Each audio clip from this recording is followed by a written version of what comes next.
원 플러스 한우로 고급지게 회식하자. 경성한우. 400평 규모, 550석 규모의 웨이팅 없는 한우 맛집. 경성한우. 매일 직접 작업하는 신선한 한우. 가격에 놀라고 품질에 또 놀란다. 경성한우. 네이버에서 죽전 경성한우를 검색하세요.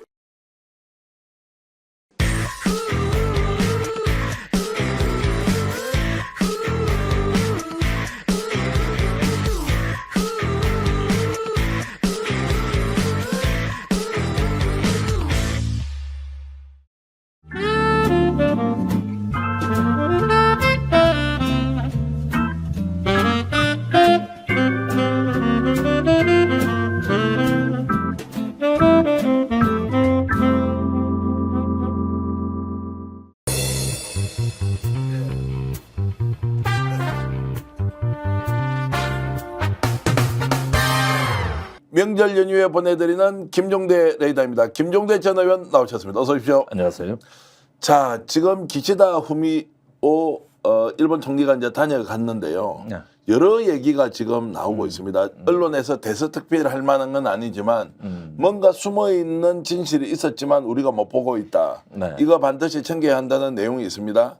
자, 첫 번째, 누가 부탁해서 기시다 총리가 한국을 방문했느냐.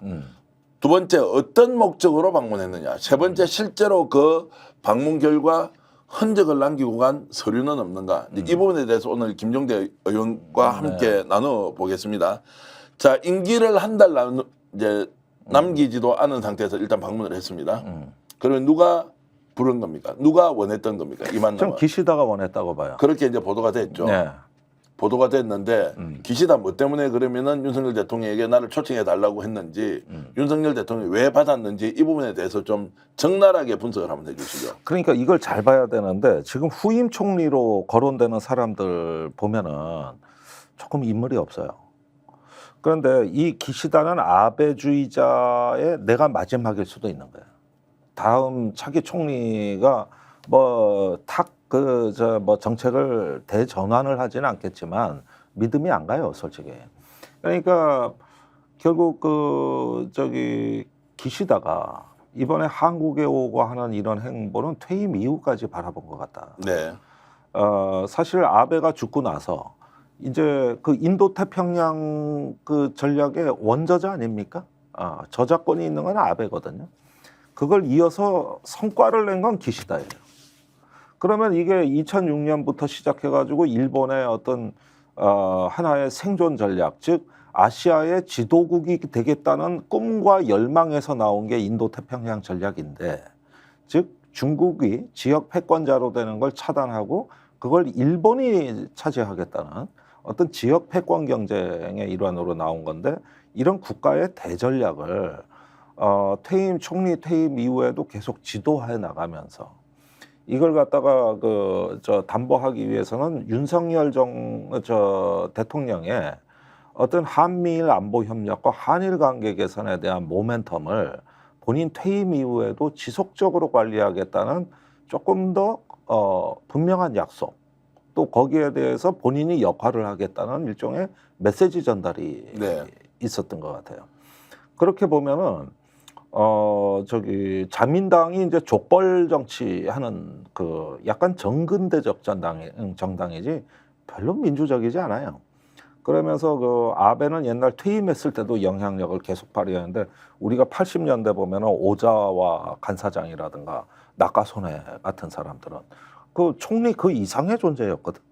그러니까 막후 정치라는 게 가능하니까 이런 면에서는 윤 대통령의 어떤 그 협조, 나쁘게 말하면 충성심을 계속 이어가고 그걸 퇴임 이후에도 자민당에 관철시켜서 이 어디까지나 한미일 안보 협력 또 미일 안보 동맹을 완전히 업그레이드한 거는 기시다니까. 네. 아베 사상으로 했지만 실제 실행자는 기시다니까. 그런 어떤 그 권위를 유지해가지고 이후에 일본이 아시아의 지도국으로 이런 어떤 그 중국을 효과적으로 견제할 수 있는 국가 대전략을 내가 담보한다. 이런 어떤 그 정도의 포석과 구상이 있는 것 같고, 이번에 윤석열 대통령한테는 그와 관련된 어떤 11월에 나올 한미일 안보협력 문서라든가 또 역사 문제에 있어서 한국이 이제 불가역적으로 양보하게 될 수밖에 없는 이런 여러 가지 약속을 확인하고 미진한 것을 더 재촉하는 형태가 되지 않았을까? 자, 기시다 총리가 이제 추후에 일본 내에서 자민당을 중심으로 집권 세력 내부에서 영향력을 행사하기 위한 포석이 깔렸다라는 것은 좀 더 구체적으로 제가 질문과 답변을 통해서 여러분께 알려드리고요. 그 전에 김태효 안보실 차장은 이번에 한국 정부가 원했다 이렇게 얘기를 했습니다. 근데 오히려 일본 언론에서는 아니 일본이 강력하게 요구해서 기시다가 간 것이다라고 했는데 김태효 차장은 왜 거짓말을 시켰습니까? 이 사람은 입만 열면 거짓말을 한단 말이에요. 일본 총리가 기시다 총리가 와가지고 한국 국민에 대해 가지고 화해와 사과의 메시지를 전달했다 그러는데 아무리 메시지를 봐도 그 내용이 없거든. 이것도 거짓말이죠. 그러니까 일본에서는 오히려 그런 그 사과 안 하고도 한국에 가서 저 대통령한테 환대받았다가 지금 승리감에 도취돼 있는데 거꾸로 김태효는 이걸 해석해 버리니 이런 것도 좀 그렇고 오로지 일본 총리의 면을 세워주기 위한 쪽으로 발언이 다 나오고 있어요. 그러니까 그런 거짓말이 나오는 거지 뭐 복잡할 거 없을 것 같은데. 그 어쨌든 김태효는 우리가 원해서 기시다가 왔다는 것이 윤석열 정부의 외교 정책의 성과를 내기는 더 좋았는데 알고 보니까 기시다가 원했다. 자 이런 것인데 그러면 이제 기시다가 일본 내에서 자기 총리가 누가 되든 영향력을 유지하기 위해서 자민당에서 계속 힘을 좀 유지하겠다라는 계산. 그리고 말씀하신 대로 한미일 동맹 체제를 구축하는데 일본이 중요한 역할을 할 때 자기가 영향을 행사할 수 있다. 이런데 이걸 좀 더 깊이 들어가 보면 결국에는 대한민국 윤석열 정부가 일본 자민당의 내부 정치적 구도에 이용을 당했다. 또는 특정 정치인의 후일에 직접 동조를 해주는 이런 정당 내부의 문제에 개입한 것 아니냐라고 제가 질문을 좀 드리고 싶은데요. 글쎄 쉽게 말하면은 난 윤석열 대통령이 일본 자민당의 정책위 의장이 됐다고 봐요. 네. 그저 일본에서도 확신이 없는 정책을 확 밀어붙인 당사자는 윤석열 대통령이니까. 그러니까 결국 이게 앞으로 전략적인 초점이 있는데 왜 그러면은 기시당 그렇게 윤 대통령을 애지중지하면서 이 뭘 하자고 하는 거냐고 이제 질문할 수 있는데 이 부분이 좀 모호하지만은 저는 남중국해와 대만에서 네. 대한민국은 일본과 행동을 같이 하겠다는 이런 어떤 그 모멘텀을 만든 것 같아요. 문서로 존재하지 않더라도 혹시 우리가 모르는 문서까지 만들어 쓸 수도 있다? 다 우회적 표현입니다. 네. 그래서 그 인도 태평양에서 어떤 항해 자유를 지지하고 대만 해협의 평화와 안정, 힘에 의한 현상 변경을 반대한다는 거는 윤 대통령이 즐겨 썼던 말이고 정상회담에 다 나오는 말들인데 그건 일본의 기시다의 언어거든요. 그러니까 그거 사실상 이 말 뜻은 남중국해와 대만에서 일본과 함께 하겠다고 하는 약속으로 봐야 된다. 네. 그런데 어제 중요한 행사가 열렸어요. 이게 오늘 녹화인데 날짜를 알려드리면은 9월 10날. 예. 김용현 국방부 장관이 어제 유엔사 회원국 장관 회의를 주재했어요. 네. 거기에 이제 그 유엔사 회원국 장관 회의라는 게 이게 유엔사에 우리나라가 회원국이 아니거든. 네. 우리나라는 정전협정 서명국도 아니잖아요. 그런데 거기 장관들한테 엄청 또 막 강아지처럼 쫓아가서 유엔사가 이제 그 우리가 알던 옛날 유엔사가 아니라 국제 안보기구로 아주 엄청나게 커버렸어요, 윤 정부에서. 그런데 이거를 전 주한미군 사령관 빈센트 브룩스라고 문재인 정부 때 주한미군 사령관인데 이 사람이 주도하고 있어요. 미국 내에서 그 논리를 만들고 철학을 만들고. 근데 이 양반이 한국의 유엔사를 강화한 배경을 아주 선명하게 드러내 줬습니다. 원래 계획은 주일미군 사령부와 주한미군 사령부를 합쳐서 극동사령부를 만들려고 그랬는데 이게 시간이 많이 걸리고 여의치가 않거든요. 지금 이렇게 지휘체계가 분리되어 있으니 너무 비효율적인 거예요. 그러면 이걸 대체할 수 있는 게 뭐가 있냐? 한국의 유엔사라는 거예요. 이 유엔사의 후방기지 8군데가 일본에 있어요. 오키나와 요코스카 이런 데. 거기서 미국의 전략 자산이 한국으로 발진하는 발진 기지고 기지국가예요. 이렇게 보니까 유엔사는 한일을 다 포괄해. 그래 극동사령부 역할을 유엔사가 대신하면 될 거 아니냐. 근데 일본에 있는 그 해군 기지 또는 이제 미군 기지가 유엔사 소속은 아니지 않습니까? 아니 미군 유엔사 기지가 기지예요. 유엔사 기지로 되어 예. 있습니까? 그거는 일본 정부가 토지와 시설을 유엔사에 양여하고 네. 유엔사가 그걸 받아서 자기 사령부로 운영하는 겁니다. 네. 어쨌든 이제 그렇게 해서 유엔사의 기능을 대한민국에 두자 이렇게 이제 생각을 하고 있다는 것이죠. 예. 그러면은 이 유엔사가 극동사령부 역할을 대신하는 건데 우리가 한국 전쟁 때 메가더가 극동사령관이잖아요. 그때 주한미군 사령부는 없었거든. 극동사령관으로 일본과 한국을 왔다 갔다 하면서 한국 전쟁을 지휘했잖아요. 그 역할이에요. 그 역할.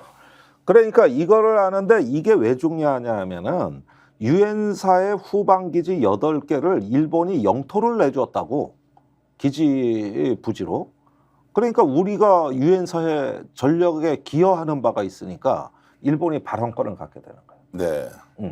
여기서 이제 자위대가 또는 일본 정부가 앞으로 있을 한국 전쟁의 미래의 어떤 비상사태에 개입할 수 있는 근거는 이거라고 보는 거예요. 네. 그러니까 유엔사가 굉장히 중요하지.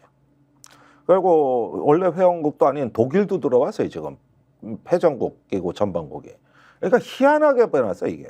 그러니까 이게 동북아에서 중국을 견제하는 그 플랫폼이 됐는데 빈센트 브룩스 사령관은 이 유엔사를 강화하는 게 북한의 핵 위협 때문이 아니고 남중국 해와 대만 해협에서 네.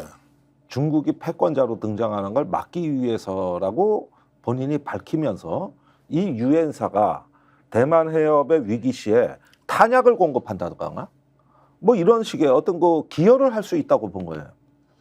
원래 목적이 중국이요. 자, 그래서 이제 유엔사 강화하는 쪽으로 가는 것이 얼마나 구현될지 우리가 지켜봐야 하는데 이번에 이제 기시다 방문으로 우리가 중요한 양해각서 하나를 발견합니다.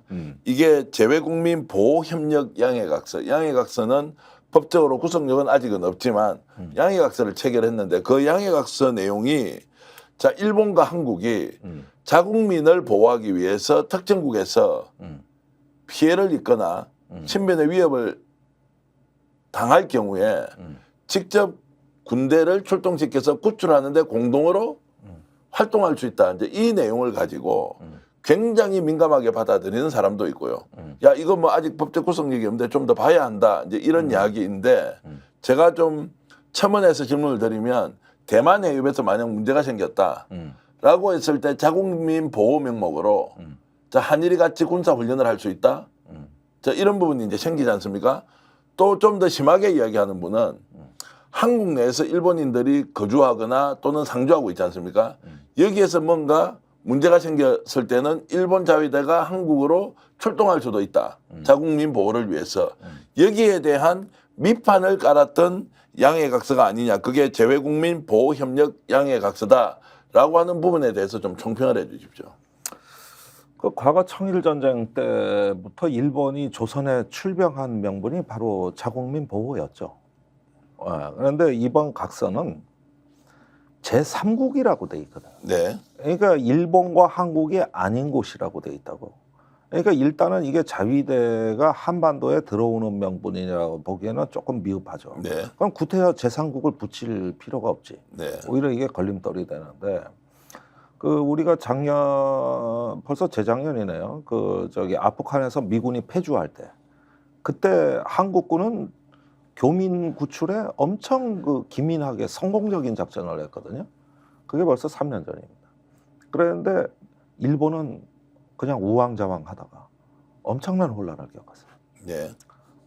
그리고 이번에 가자지구 이스라엘에서 이제 전쟁이 일어났을 때 우리가 그 군 수송기로 교민을 탈출시켰거든요.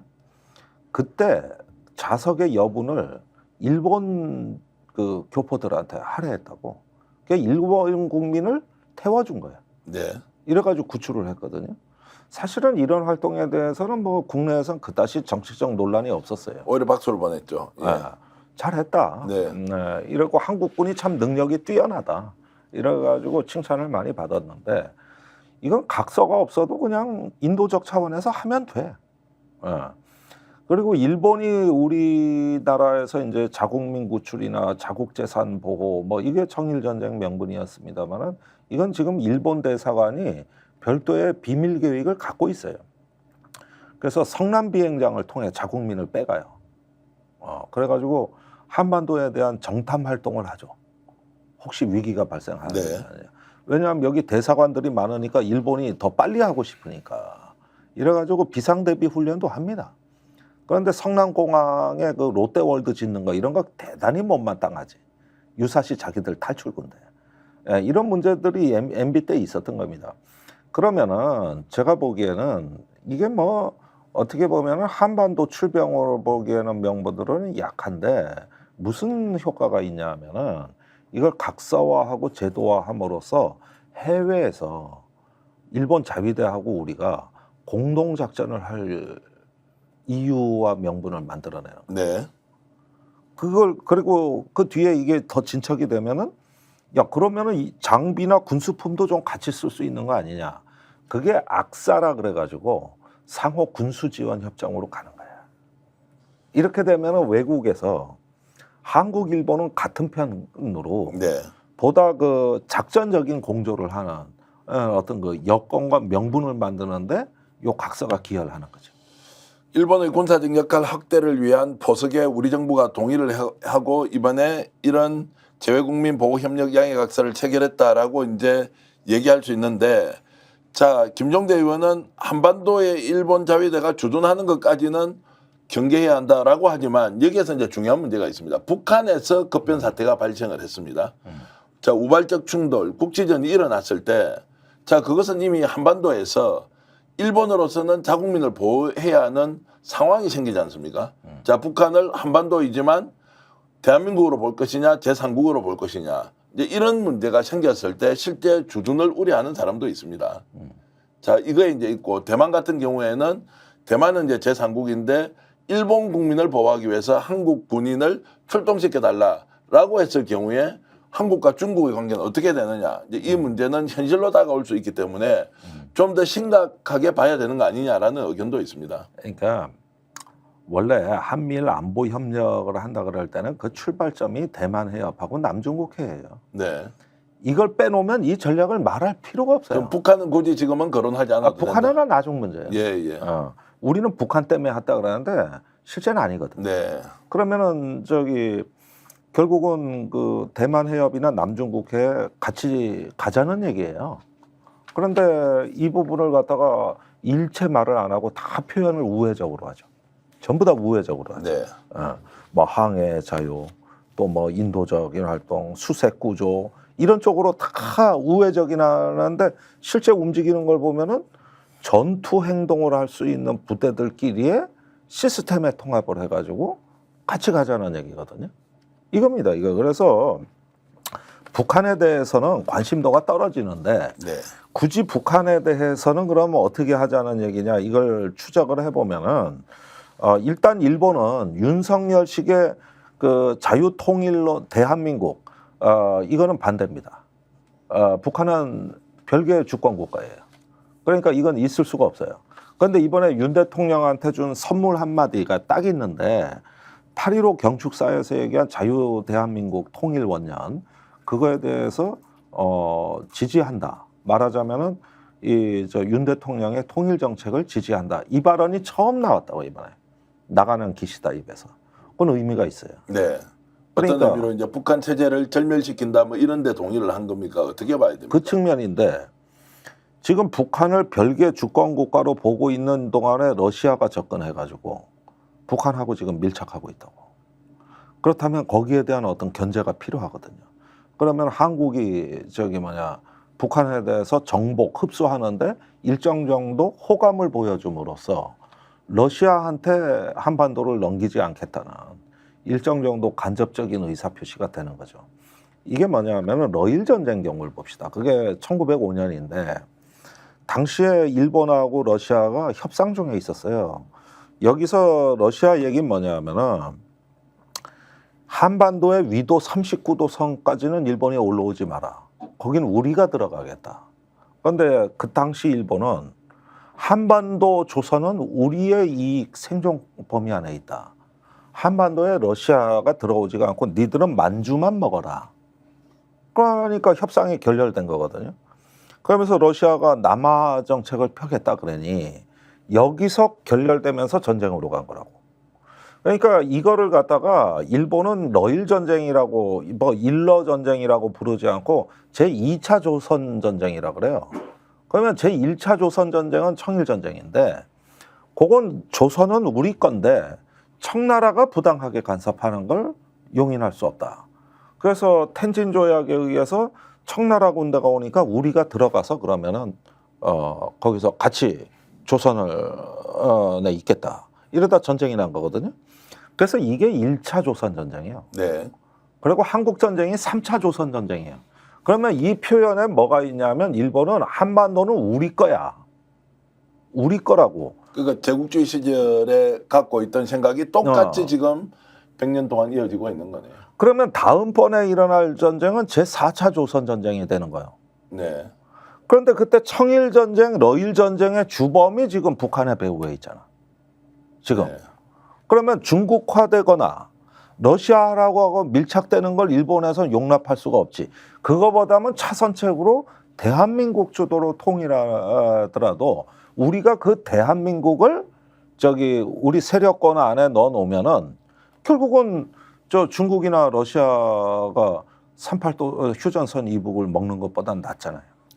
이런 분석을 들어보면 정말로 김종대 의원의 레이더가 왜 이렇게 인기가 있는지 제가 실감합니다. 정말로 100년 넘는 역사를 일본의 원래 제국주의 세력들이 어떤 사관과 생각을 가지고 지금 대한민국을 일본의 마음대로 하려고 하는지를 그러니까 우리가 읽어낼 수가 있는 거예요. 그게 최근에 독도에 대한 예. 일본의 그 영토 야심이 커진 배경이에요. 예. 지금 그 올해 초에 KBS에 일본의 배타적 경제 수역이 표시된 그 지도 하나가 방송돼서 난리가 난 적이 있어요. 난리가. 네. 그때 원래 우리는 일본의 배타적 경제 수역 EEZ 200캐리 경제 수역 그것만 그려진 지도를 지금 국내에선 구하기도 쉽지가 않아. 예. 왜냐하면 우리도 EEZ를 선포했으니까. 그러면 우리 것도 들어가야 되는데 그게 없어요. 그래가지고 이런 지도는 구하기도 쉽지가 않은데 그게 KBS 9시 뉴스에 나갔다니까. 그러니까 이게 이런 걸 봤을 때는 아주 모골이 송연한데 예. 지금은 독도에 대한 영토만 얘기하는 게 아니라 그 독도 인근 수역 거기에서 해상 세력권을 일본이 주장하는 거고 지금 윤석열 정부가 그동안은 아주 비밀리에 꽁꽁 숨겨놨다가 한 가지 공개된 게 독도 동남쪽 20km까지 일본 해상자위대 군함이 작년에 들어왔다는 거 아닙니까? 예. 그게 이번 20km까지 이번에 이제 8월 12일에도 들어왔다 이렇게 이제 보도가 됐죠. 그게 이번 대정부 질문에 나왔잖아요. 예. 그러면은 20km를 잘 보셔야 돼요. 네. 왜 20km냐고. 이 영해는 12해리잖아. 네. 12해리면 19km 정도 되잖아요. 거의 20km잖아요. 그 경계선에 들어온 거예요. 그러니까 무슨 얘기냐 하면은 영토 안으로 들어오면 전쟁이 되거든. 네. 서로 영해 분쟁을 하니까 이건 북한이 NLL 넘어온 거하고 똑같은 거예요. 그럼 교전 벌어집니다. 그런데 20km 안쪽으로 들어왔다 그러면은 이제 한국 정부가 무력을 행사할 수 있는 거거든요. 그러니까 거기까지만 딱 들어와 가지고 염탐 활동을 한 거지. 이번에. 그 내용은 이제 국민들에게 전혀 알리지 않고 기시다는 방문 계획을 세워서 9월 초에 한국을 방문한다. 그러니까 이때 기시다가 와서 하기에는 그 사정 과정이 있는 건데 한국 정부가 돌발적인 대응을 해서는 안 되는 거죠. 그러면 동맹이고 뭐고 다 깨지거든. 그러니까 영토를 침범할지도 모르는 일본 군함의 출현에 대해서 한국 정부가 적극적으로 대응을 하는데 이 내용을 알리지 않았다 국민들에게. 그러고 놓고 나서 자 한일 간에는 양해각서를 체결했다.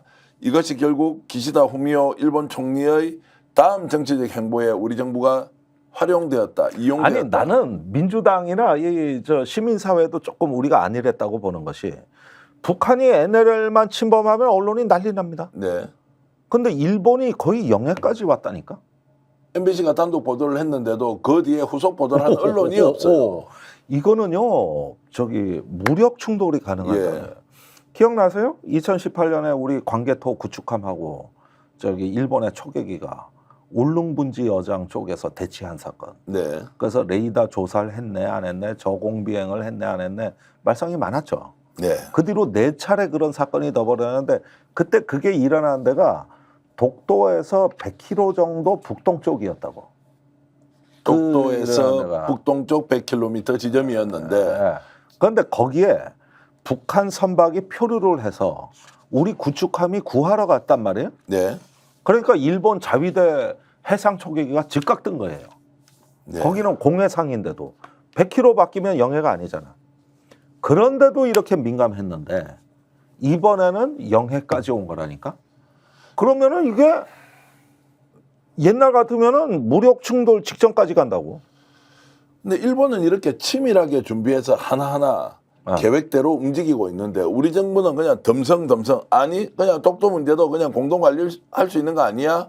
한일 동맹 뭐 어때 한미 동맹도 하는데 이런 안이한 인식 그리고 뉴라이트가 역사를 완전히 왜곡하고 그리고 대한민국의 정체성조차도 무시하는 이런 헌법 방해 행위를 하는데도 그냥 오케이 노 프로블럼 이런 식으로 가고 있는 이게 이 안이한 대응이 이 말이 안이한 됩니까? 대응이 다 이번에 테스트된 거예요. 네. 보세요. 그거 작년에도 들어왔고 올해도 들어왔잖아요. 그런 다음에 한국 정부가 쉬쉬하는 걸 봤잖아. 이번에 그리고 기시다가 온 거 아니야. 네. 그게 무슨 뜻이냐고. 그러니까 여기서 우리 동해에서 독도 인근에서 일본이 해상 세력권에서 완전히 우위를 점하고 한국 정부를 눌러놓은 거죠. 그러고 나가지고 여기 와가지고 이제 태도를 보는 거지. 태도를.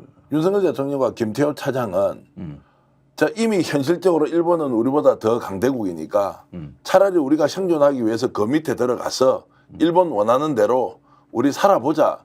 이런 정신 세계를 갖고 있습니까? 아니 뭐 전 그렇게 봐요. 옛날에 1945년 8월 15일에 일본 왕이 항복 선언을 라디오로 했잖아요. 그때 조선의 지식인의 반이 울었대. 저 천황 폐하께서 결국은 항복 선언을 하신다고 슬퍼서 이영희 선생 그 대화라는 책에 보면 그때 40%는 울었다. 슬퍼서 일본화된 지식인들이. 그리고 온 백성들은 다 만세 부르는데 네. 혼자 골방에서 울었대. 그런 사람들이에요, 그런 사람들. 중요한 것은 일본의 마음이라고 얘기해놓고 일본은 영토 야욕을 버리지 않고 독도 20km 지점까지 군함을 보내서 대한민국을 염탐했다. 이런 것들이 매일 일어나고 있는데도 한일 관계의 개선이 더 중요하다면서 독도 정도야 어떻게 되더라도 뭐가 큰 대수냐라고 인식하는 듯한 그래서 이제, 대통령은 최근에 독도에 대한 단어 선택 자체를 하지 않아서 국회에서 또 민주당 의원이 질문하지 않습니까? 총리한테. 독도라는 왜 단어를 거론하지 않느냐. 그러면 대통령이 독도를 우리 땅이 아니라고 한 적이 있습니까? 우리 땅이라고 한 적이 있냐고 다시 또 장경태 의원이 질문해요. 이 지금 우픈 현실, 웃을 수도 없고 정말 울 수도 없는 이런 상황, 일본 앞에서 아무 소리 못하고 쩔쩔쩔 매면서 일본 밑에 굴종을 해도 되겠다라고 국민들에게 느낌을 주는 이 정권. 갖고 놀아. 갖고 놀아요. 국민을 갖고 노는 겁니까? 누가 누구를 갖고 노는 겁니까? 이 정권은 갖고 노는 거예요. 이 정권이 국민을 갖고 놀고 이 정권은 일본에게 원하는 모든 것을 다 갖다 바치고 싶은. 그렇죠. 이제 두고 보세요. 이제 공동 수영력이 나올 거예요. 공동 수영료? 그러니까 저기 뭐냐 그린란드 모델. 우리가 그린란드가 덴마크령이잖아요. 근데 국제사법재판소는 그걸 인정하는데 덴마크령인 걸 인정하되 국제 공동 관리한다. 이래 돼 있거든. 네. 그래서 미국도 가고 러시아도 가고 다 가잖아. 그린란드에. 입국 절차 없이.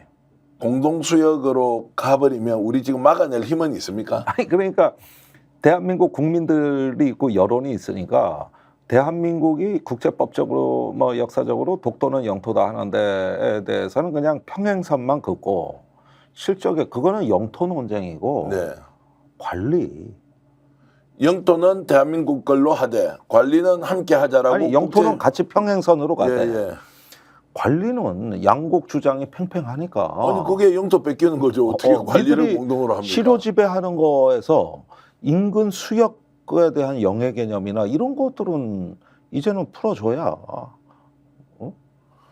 그걸 지금 대통령이 결단만 내리면 할 수 있는 거예요? 할수 있죠. 국회 비준이나 아니, 국민들 일본 동의가- 해상자위대 군함이 여길 왜 오냐고. 네. 아니, 한국 정부 떠보려고 오는 거지. 이 정부에서 그까지 정말로 무리해서 진행할 수도 있다 이렇게 의심하십니까? 이미 그렇게 가고 있어요. 가고 있다고요? 예. 이런 게 뭘 선언하고 갑니까? 슬금슬금 가지. 그래요? 아. 국회에서 이걸 막을 수도 없습니까? 이걸 못하게 막을 길이 없냐고요. 아니 정부가 태도가 안 바뀌는 이상. 근데 이게 영토 문제 아닙니까? 공동 관리라는 것도 아니 내 집에 남하고 같이 관리한다는 것은 이 집을 반드시 보전해야 하는 그 의무를 가지고 헌법에 따라서 선언을 하고 국민들에게 대통령으로 취임 허락을 받은 거 아닙니까? 그렇죠. 그런데 이게 영토 문제가 아니다라고 할 수 있나요? 아니 그러니까 영토에 대한 이중 개념이 그 그린란드 모델을 보라니까. 아니, 그린란드는 그렇게 했지만 대한민국 국민들이 누가 그걸 독도 수역을 공동 관리한다는데 동의를 할 수가 이제 있나요? 슬슬 구멍이 뻥뻥 뚫려 들어오고 있잖아.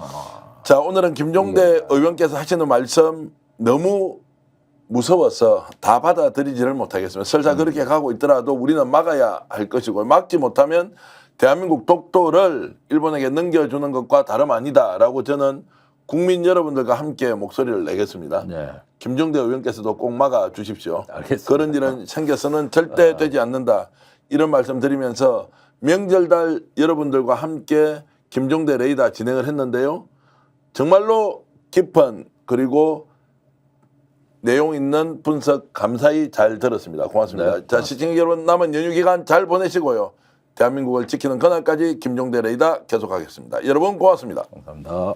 아니 왜 아직도 3년간 같은 통신사 인터넷 계속 쓰고 계세요?